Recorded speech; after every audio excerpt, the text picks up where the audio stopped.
Արգելի գործընկերներ, այսօր պատիվ ունեմ հյուրընկալել իմ լավ բարեկամ եւ գործընկեր Միացյալ Նահանգների պետքարտուղար Մարկո Ռուբիոին եւ նրա գլխավորած պատվիրակությանը։ Մեծարգո պարոն պետքարտուղար, ցանկանում եմ շնորհակալություն հայտնել ձեր գերհագեցած օրակարգում աշխատանքային գրաֆիկում Հայաստան այցելելու եւ այս կարևոր պայմանավորվածությունները կյանքի կոչելու համար ժամանակ գտնելու համար։ Ձեր այս խիստ բովանդակալից այցը վկայում է մեր երկկողմ կապերը հետևողականորեն ամրապնդելու Երևանի եւ Վաշինգտոնի աներեր հանձնառության մասին։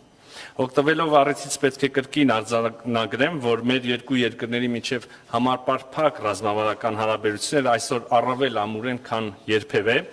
Չափազանցություն չի լինի ասել, որ մենք թևակողել ենք պատմականորեն աննախադեպ մի փուլ, հաշվի առնելով մեր երկկողմ օրակարգում հաճախակի պարբերական զարգացումները։ Հարգելի գործընկերներ, ամենակարևոր իրադարձությունը իհարկե անցած տարի օգոստոսի 8-ին նախագահ Թրամփի հյուրընկալած Վաշինգտոնյան խաղաղության գագաթնաժողովն էր, որտեղ հնարավոր դարձավ հաստատել խաղաղություն Հայաստանի եւ Ադրբեջանի միջև, բայց նաեւ կարևորագույն պայմանավորվածություններ ձեռք բերել եւ հայտարարել տարածաշրջանի տրանսպորտային հաղորդակցությունների ապաշրջափակման վերաբերյալ եւ ընդամենը մի քանի ամիս անց այս տարվա արդեն հունվարի սկզբին ես եւ իմ հարգելի գործընկեր պետքարտուղար Ռուբիոն Վաշինգտոնում ստորագրեցինք TRIP նախագծի իրականացման շրջանակի մասին մի նոր փաստաթուղթ եւ կրկին ընդամենը մի քանի ամիս անց այսօր մայիսին Երևանում մենք կարողացանք նախաստորագրել արդեն միջպետական համաձայնագիրը TRIP ծրագրի վերաբերյալ։ Իհարկե սա չի ծածկում այն ամբողջ ճանապարհը, որ մենք այս ամիսների ընթացքում, մենք տարվա մի քիչ պակաս ընթացքում միասին անցել ենք, մենք ունենք արդեն ստորագրած եւ ստանձնած հանձնառություններ արհեստական բանականության եւ կիսահաղորդիչների մասին, միջուկային էներգետիկայի ոլորտի մասին, քիչ առաջ միասին ականատես եղաք, թե ինչպես ստորագրեցինք նոր փաստաթուղթը հանքանյութերի, կրիտիկական միներալների վերաբերյալ եւ իհարկե ամենակարևորը, ես կասեի, հովանոցային պայմանավորվածությունը, մենք եւ պետքարտուղարի հետ միասին քիչ առաջ մեր ռազմավարական գործընկերությունը բարձրացրեցինք նոր մակարդակի,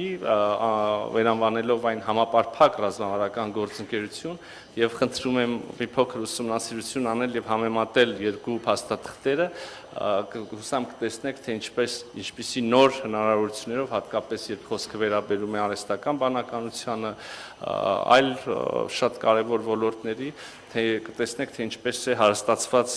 փաստաթուղթը այս ուղղություններով եւս ուզում եմ մեկ անգամ եւս կարևորել եւ բարձր գնահատել նախագահ Թրամփի եւ նրա ամբողջ վարչակազմի պետքարտուղար Ռուբիոյի բոլոր մյուսների դերը եւ նվիրվածությունը Հարավային Կովկասում խաղաղության հաստատման գործընթացում եւ Հայաստանի համար ոչ միայն անվտանգային, այլև տնտեսական նոր հնարավորությունների ստեղծման հարցում կրկին անգամ ուզում եմ ասել եւ հուսով եմ կուսումնասիրեք կտեսնեք բոլոր պայմանավորվածությունները, որոնք հիմա մենք կյանքի ենք կոչում ստորագրությամբ եւ այնուհետեւ կտեսնենք գետնի վրա որպես իրականություն, միանշանակ շահեկան են Հայաստանի Հանրապետության համար եւ աննախադեպ հնարավորություններ են բացելու մեր երկրի համար։ Այսքանը թերևս սիրով ուզում եմ խոսքը փոխանցել ձեզ, կրկին անգամ շնորհակալ եմ այցի եւ շարունակական հանձնառությունների համար